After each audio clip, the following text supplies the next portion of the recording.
اللجل اللجل اللجل اللجل اللجل اللجل امام زمانہ امام زمانہ.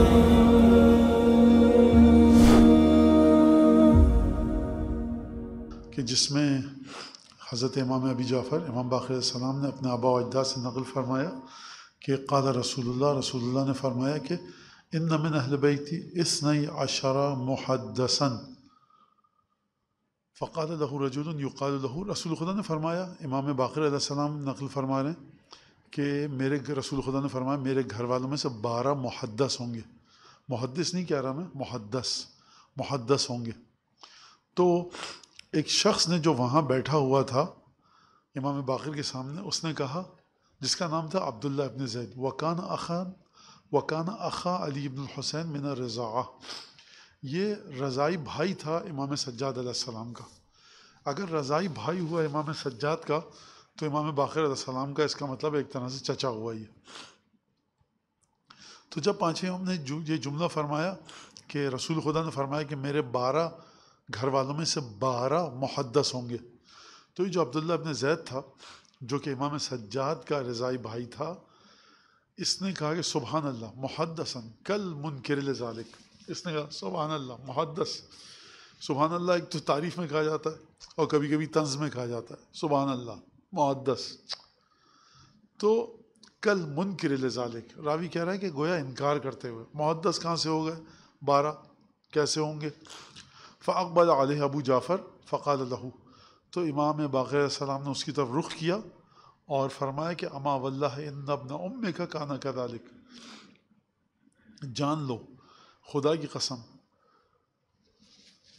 اب ابن امک دیکھیے، عربی کے الفاظ مختلف ہے. ابن امک یعنی تم جس ماں کی اولاد ہو، اور ایک اور شخص بھی تھا جو جس ماں کی اولاد تم ہو اس کے ساتھ اس شخص کا تمہاری ماں کے ساتھ وہی رشتہ تھا جو تمہارا ہے، یعنی امام سجاد. اب یہ اردو میں ہمارے یہاں رسم نہیں ہے اس طرح سے کہنے کی، لیکن عربی میں کہا جاتا ہے. یہ ائمہ نے، امیر المومنین نے کئی جگہ فرمایا اس طرح کا. عقیل کو خط لکھا ہے تو یہ لکھا ہے کہ تمہارے باپ کا بیٹا، یعنی اپنے آپ کو کہا ہے. تو یہ عربی کا ایک انداز ہے. تو امام باقر نے فرمایا کہ ان ابن امک کان کذالک. تمہاری ماں کی ایک اور اولاد تھی، یعنی امام سجاد، وہ ایسے ہی تھے. ماں کا مطلب جو، کیونکہ امام سجاد علیہ السلام نے رضاعت کی تھی اور رضائی بھائی تھا، اس لیے امام باقر نے فرمایا کہ جو تمہارا رشتہ ہے، انسان جب دودھ پیتا ہے رضاعت کرتا ہے کسی سے تو اس کا محرم ہو جاتا ہے، اور وہ تمام کی تمام چیزیں جو تقریباً ایک لحاظ سے ماں کے ساتھ ہوتی ہیں وہ اس کو وہ احکامات آ جاتے ہیں. یعنی علی بن الحسین اس طرح سے تھے. تو یہ حدیث بتا رہی ہے کہ امام باقر علیہ السلام نے یہ واقعہ اس طرح سے ہوا.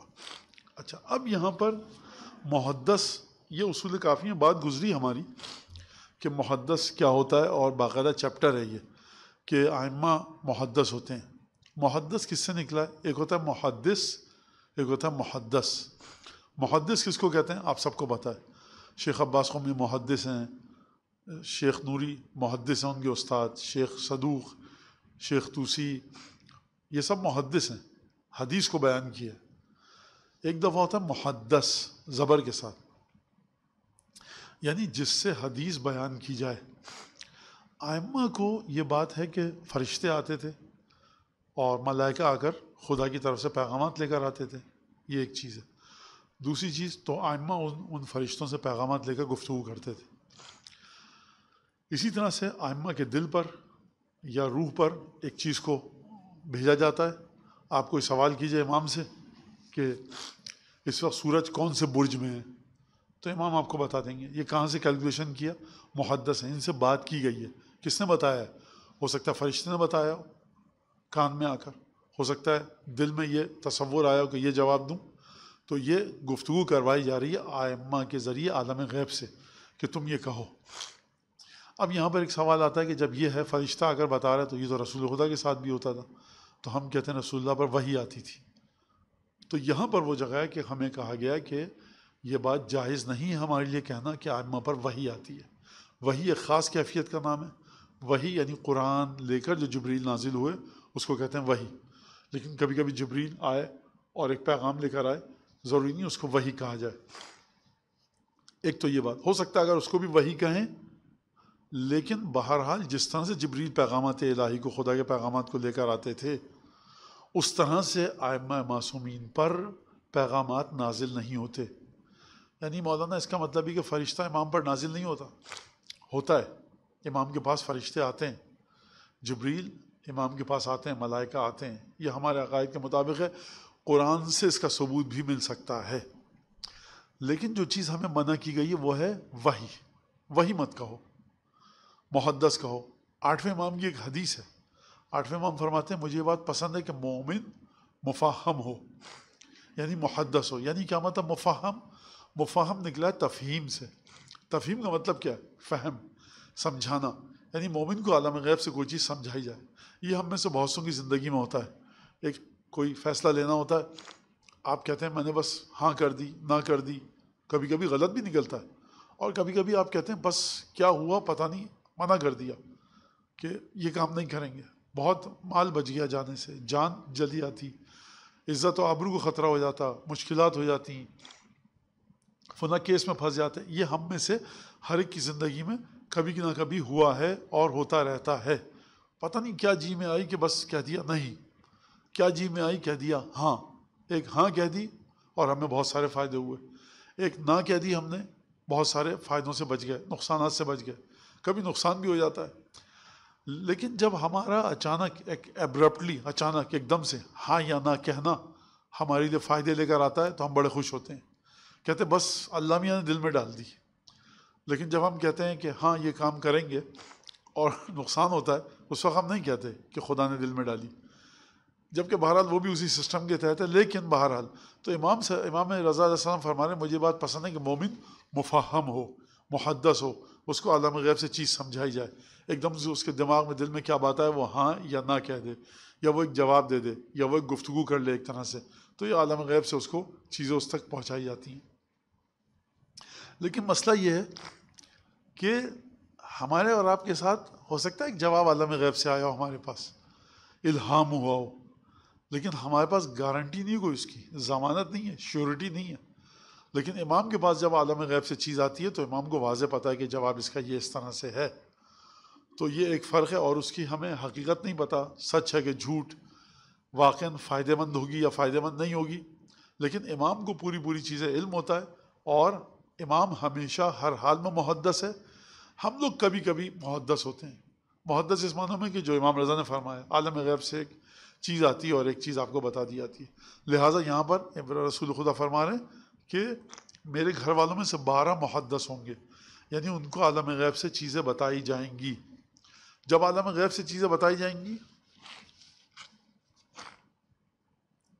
تو اس کا مطلب یہ ہے کہ وہ دنیاوی علوم کے محتاج نہیں ہیں، کسی مکتب میں جائیں، مدرسے میں جائیں۔ اگر آپ واقعات کو دیکھیں تو یہاں جو کہا جا رہا ہے میرے گھر والوں میں سے 12 محدث ہوں گے، یہ 12 محدث کب ہوں گے؟ امامت ملنے کے بعد ہوں گے یا امامت ملنے سے پہلے ہوں گے؟ سوال ہے یہ۔ رسول خدا یہ فرماتے میرے گھر والوں میں سے 12 امام بنیں گے، اور جب وہ امام بن جائیں گے تو محدث ہوں گے۔ اس کا مطلب یہ ہے کہ فرض کیجئے کہ امام جعفر صادق علیہ السلام 114 ہجری سے پہلے ان کو کچھ نہیں پتا تھا، امام سجاد علیہ السلام کو 60 ہجری عاشورہ سے پہلے کچھ بھی نہیں پتا تھا، ہماری آپ کی طرح تھے نعوذ باللہ۔ امام حسن علیہ السلام کو 40 ہجری 21 کو کچھ نہیں پتا تھا۔ نہیں، جو واقعات ملتے ہیں ہم کو، یہ ائمہ جب بچے ہوتے تھے 6 اور 7 برس کی عمر میں، تو آپ جا کر خطبہ دیکھیے کہ وہاں پر وہ تمام کی تمام خصوصیات ہیں کہ جو محدث ہونے کی ہیں۔ اگر کوئی سوال کیا جائے تو 5 برس کے اگر امام موسیٰ کاظم ہیں تو وہ اسی طرح سے جواب دیں گے۔ اب دیکھیے یہ ایک بحث ہے، کیسے ہو گیا، قرآن میں کہاں ہے؟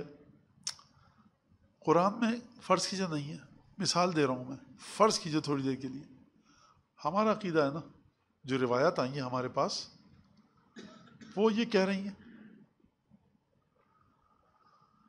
آپ قرآن سے اگر لانا ہے تو اس کی نفی لائیے، کہیے کہ یہ غلط ہے۔ اگر قرآن خاموش ہے تو آپ یہ نہیں کہہ سکتے قرآن سے ثبوت لائیے۔ ورنہ تو ہزاروں چیزیں ایسی ہیں قرآن. آپ قرآن سے ثبوت لائیے سفید کپڑے پہننا مستحب ہے. آپ قرآن سے ثبوت لائیے مشت لگانا ثواب ہے. آپ قرآن سے ثبوت لائیے تنگ اور چست اور ٹائٹ کپڑے پہن کر نماز پڑھنا اذیت دے رہے ہوں آپ کو، یہ مکروہ ہے. لائیے ثبوت. نہیں، آپ کہتے ہیں قرآن نے بتایا رسول سے لو، رسول کی حجت لینے کا طریقہ یہ ہے، ہم یہ لے رہے ہیں، ہمارا عقیدہ یہ ہے. لہٰذا اس کو یہ کہنا کہ قرآن سے ٹکراتا ہے، کوئی ثبوت نہیں ہے، شرک ہے، یہ غلط ہے. حضرت یوسف پیغمبر نہیں ہے، کس نے بتایا آ کر کہ یہ میری قمیض لے جاؤ اور باپ کے چہرے پر ڈال دو، دیکھو ٹرائی کر کے دیکھ لو، ہو سکتا ہے ہو سکتا ہے نہ ہو. کس نے بتایا حضرت یوسف کو؟ اس سے پہلے خواب کی تعبیر کیسے آ گئی؟ خواب کی تعبیر بتا رہے ہیں. اور حضرت یوسف کو کیسے یقین ہے کہ میں بات صحیح کر رہا ہوں؟ کہ بھائی دیکھو بتا تو رہا ہوں لیکن اپنی ذمہ داری پہ کرنا، مشکل ہو جائے گی بڑی. ہے تو یہ بات، ورنہ میں نبی وبی تو ہوں نہیں، وہ تو میرے بابا جان ہیں. بتا رہے ہیں واضح کہ یہ ہوگا، تم یہ کرو گے، تمہیں سولی دی جائے گی، تمہارے سر سے چڑیاں چک کے کھائیں گی، اور تم انگور کو نچوڑو گے، اس کا رس نکالو گے. یوسف یہ بتاؤ، 7 گائے دیکھی ہم نے موٹی تازی، 7 گائے دبلی، 7 گندم کی کوپلیں دیکھی ہیں بالیاں سرسبز، 7 گندم کی بالیاں دیکھی ہیں سوکھی ہوئی. سب تھک گئے تھے. اضغاث و احلام، پیچیدہ خواب ہے، ہمیں نہیں پتا. دربار کے اندر بڑے بڑے لوگ تھے جن کو اسی کام کے لیے رکھا ہوا تھا.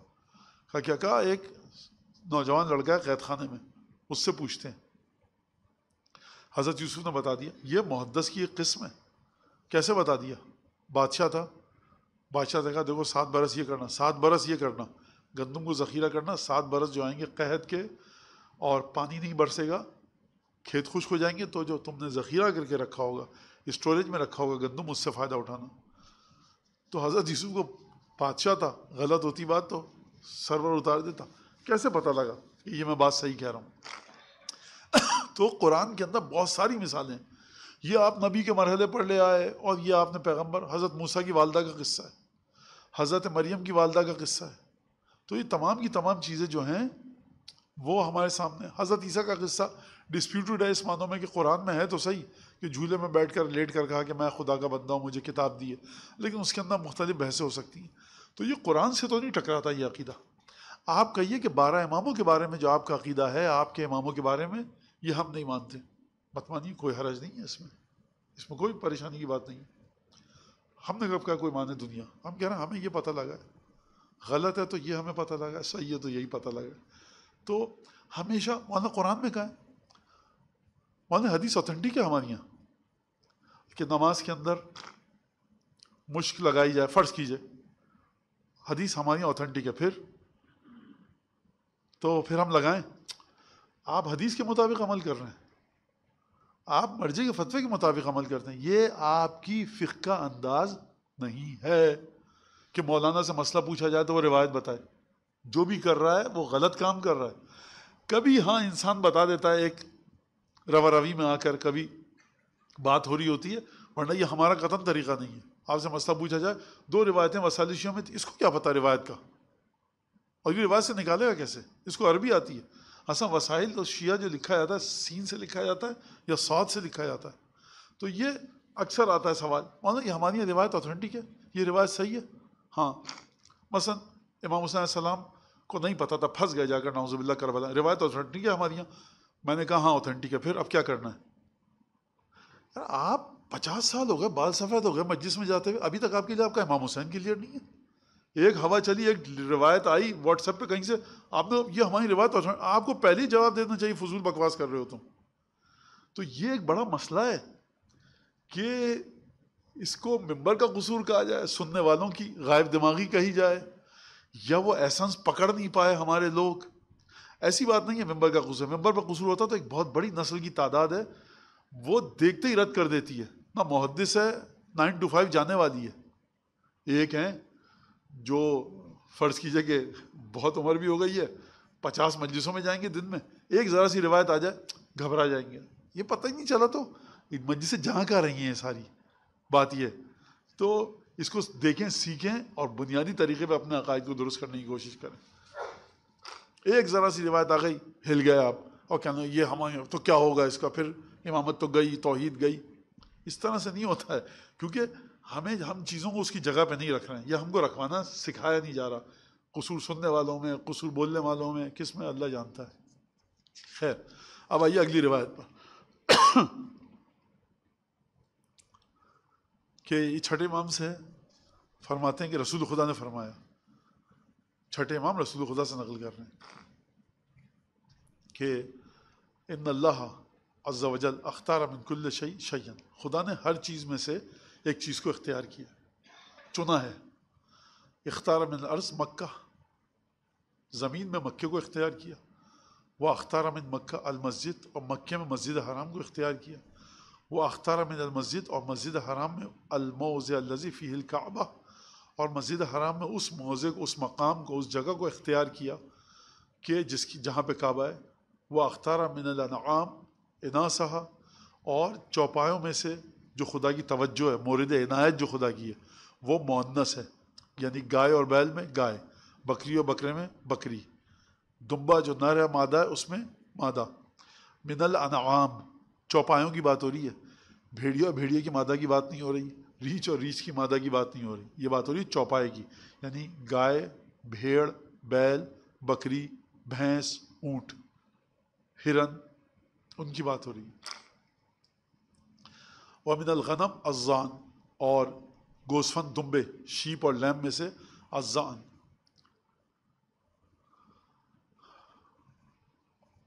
معذرت، من الغنم یعنی جو جانور گھاس کھاتے ہیں اس میں سے الضَّأْن، گوسفند یعنی دمبے کو اختیار کیا.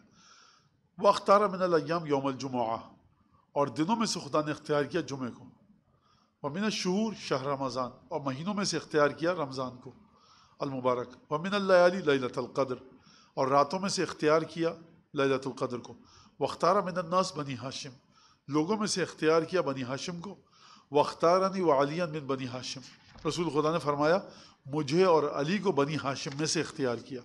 وَاخْتَارَ مِنِّي وَمِنْ عَلِي الحسن والحسین، اور میرے اور علی میں سے خدا نے حسن حسین کو اختیار کیا. یہ حدیث جو ہے نا، یہ بڑی عجیب، یہ جو جملہ ہے اس کا بڑا عجیب ہے.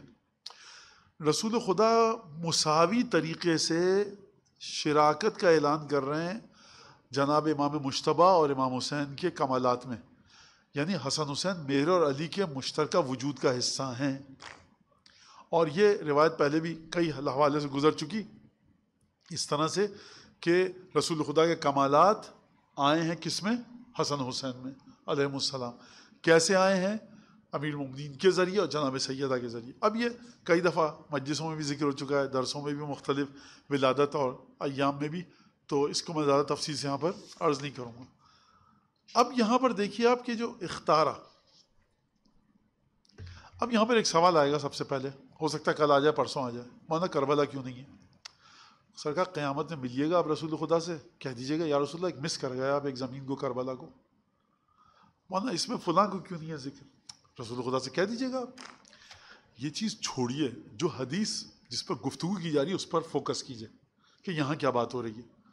تو مولانا رسول اللہ نماز کا ذکر نہیں کیا. آپ دیکھیے کہ کس زاویے سے ذکر ہو رہا ہے، کس چیز کا، اور کس جہت سے ذکر ہو رہا ہے. مسجد حرام، خانہ کعبہ، کس جہت سے ذکر ہو رہا ہے. کربلا کے فضائل الگ ہیں جو ہمارے پاس روایتوں میں ہیں. جہت کو دیکھیں آپ، زاویے کو دیکھیں آپ، کس زاویے سے، کس جہت سے، کس لحاظ سے. ٹھیک ہے، اگر آیا موبائل میں کہا جا رہا ہے اپنے بچے لے کر آؤ، اپنے لڑکے، رسول خدا لے کر گئے امام حسن امام حسین کو، واقعہ آپ کے سامنے. پھر ایک حدیث ہمارے پاس آتی ہے کہ جو ملاوٹ کرے وہ ہم میں سے نہیں ہے، جو یتیم پر ظلم کرے ہم میں سے نہیں ہے، جو یہ کرے ظلم ہم میں سے نہیں ہے، جو دھوکہ دے کسی مسلمان کو، انسان کو، ہم میں سے نہیں ہے، ملاوٹ کرے، جو خیانت کرے ہم میں سے نہیں ہے. اب کسی صاحب نے روایت اٹھائی ساری، ہم میں سے نہیں، ہم میں سے نہیں، ہم میں سے نہیں. انہوں نے کہا یہ جتنی بھی صفات آئی ہیں میں ان سب کو اپنے وجود سے نکال دوں گا، ملاوٹ نہیں کروں گا، دھوکہ نہیں دوں گا، کسی یتیم پر ظلم نہیں کروں گا، بیوہ پر ظلم نہیں کروں گا، کسی کا مال غصب نہیں کروں گا، امانت دے دوں گا. چیک لسٹ بنتی گئی بنتی گئی بنتی گئی. اس کا مطلب اب میں رسول سے ہوں. نتیجہ یہی ہے نا، گھبرائیے مت آپ، ڈریے مت، یہی نتیجہ ہے. رسول کہیں تم ملاوٹ کرو، ہم میں سے نہیں ہو. یا رسول اللہ کل تک کرتا تھا آج نہیں کر رہا، اب بھی ہم میں سے نہیں ہو. یہ کیا بات ہوئی؟ یقیناً رسول خدا فرمائیں گے ہاں تم ہم میں سے ہو. تو یہ جو ہم میں سے ہو اور وہ جو موبائل میں ہم میں سے، اس میں فرق کیا ہے؟ فرق ہے دونوں میں. لہٰذا جہت اور ڈائمینشن اور اسپیکٹ کو دیکھیے، کس حوالے سے کہا جا رہا ہے ہم میں سے ہو. تو یہ جو ایک چیز ہے کہ فلاں چیز کیوں نہیں ہے اور فلاں چیز کا ذکر نہیں ہے، عجیب. کیونکہ انسان جب محرم میں ملتا ہے نا مومنین سے، اس زیارت میں جناب فلاں امام زادے کا ذکر کیوں نہیں ہے، دختران امیر المومنین. آپ وہ سوال کریں جو امام باقر جواب دیں گے. مطلب ہم جا کہاں رہے ہیں؟ زیارت عاشورہ میں جناب زینب کا ذکر نہیں ہے. میں کہا آپ لکھ لیجئے، امام باقر سے غلطی ہو گئی. نہیں پتہ آپ کو، یہ کب ماننا پڑے گا آپ کو. تعبدیات ہے میرے بھائی، جو بتا دیا اس کے مطابق چلیے آپ. اور یہ وہ جگہ ہے جب مولانا حضرات جواب دینے کی کوشش کرتے ہیں تو زبردستی ماچس کی ڈبیا میں کنٹینر کا سامان ٹھوسنے کی کوشش کرتے ہیں. اس کی مثال یہ ہے، ماچس کی ڈبیا میں کنٹینر کا سامان نہیں آ سکتا، اور زور لگا دیں گے ادھر ادھر کی. نہیں، یہ سب بات اپنے کو مت تھکائے انسان. مولا نہج البلاغہ میں فرما کر جا چکے ہیں امام حسن اور امیر المومنین دونوں، کہ رسول خدا کی سنت دیکھو تمہارے سامنے آ گئی، اپنے آپ کو زحمت سے بچاؤ، زبردستی کی زحمت میں مت ڈالے انسان. اور جہد دیکھے، ڈائمینشن اور اسپیکٹ دیکھے کیسے بات ہو رہی ہے. ایک تو بات یہ ہو گئی اس حدیث کے حوالے سے.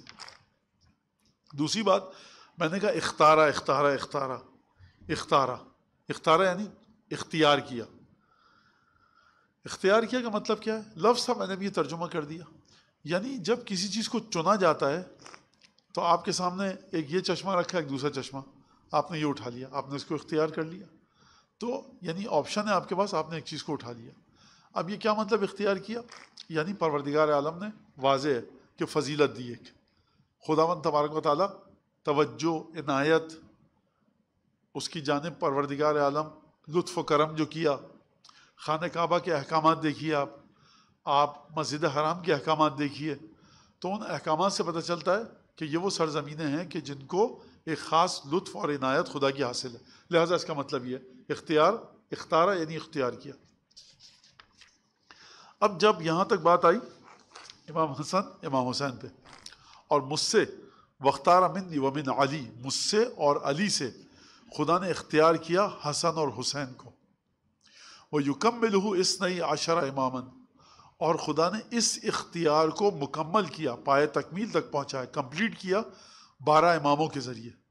کس کے ذریعے؟ من ولد الحسین، حسین کی اولاد. تاسعہم باطنہم، ان کا جو نواں ہے وہ ان کا باطن ہے. باطن کا مطلب کیا ہے؟ اندرون.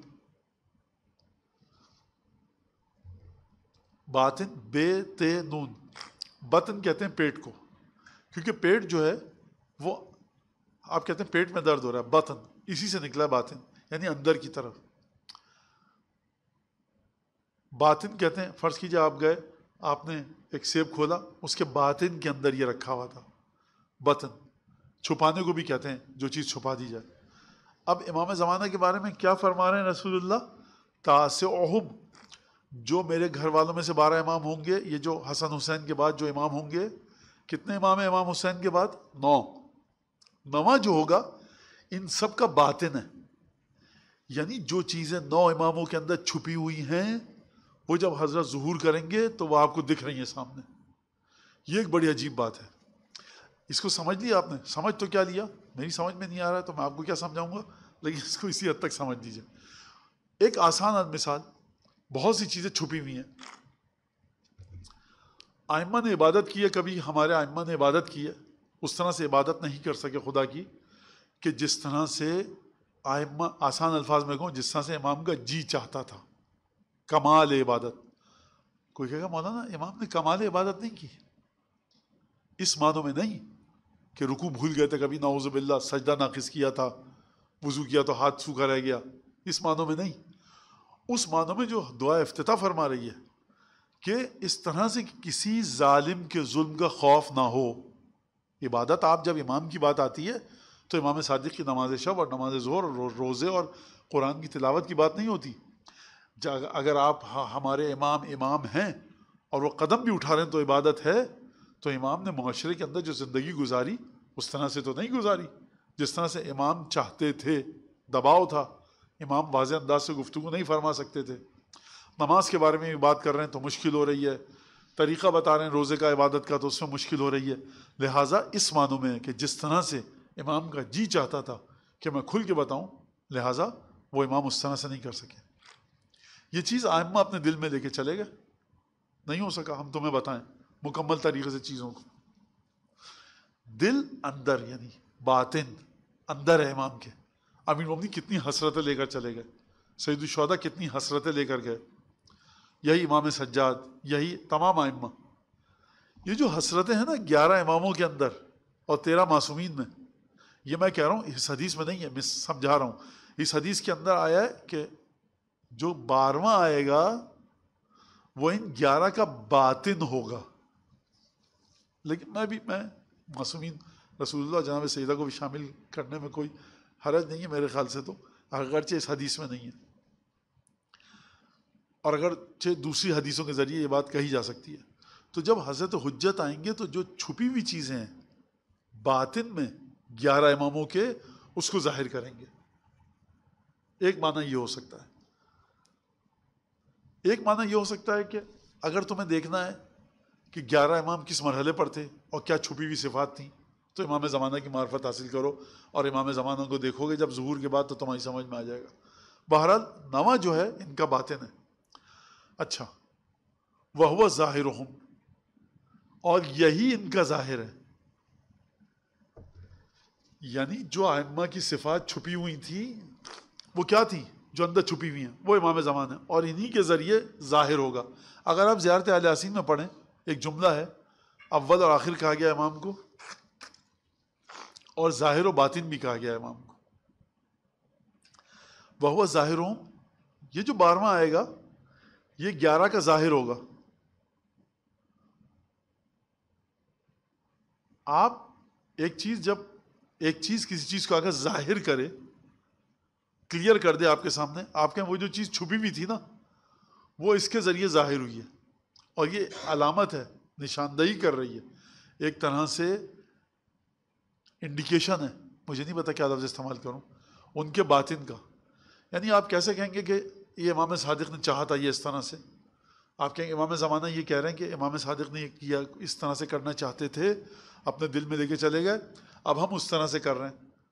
تو جو امام زمانہ کر رہے ہیں، کاموں کو انجام دے رہے ہیں امام صادق کی طرف نسبت دے کے یا 11 اماموں کی طرف، سمجھیے وہ جو چھپی ہوئی چیزیں تھیں وہ باہر لے کر آئیں گے، اور جو ان کے باطن میں تھی چیزیں اس کی تصویر ہے امام زمانہ.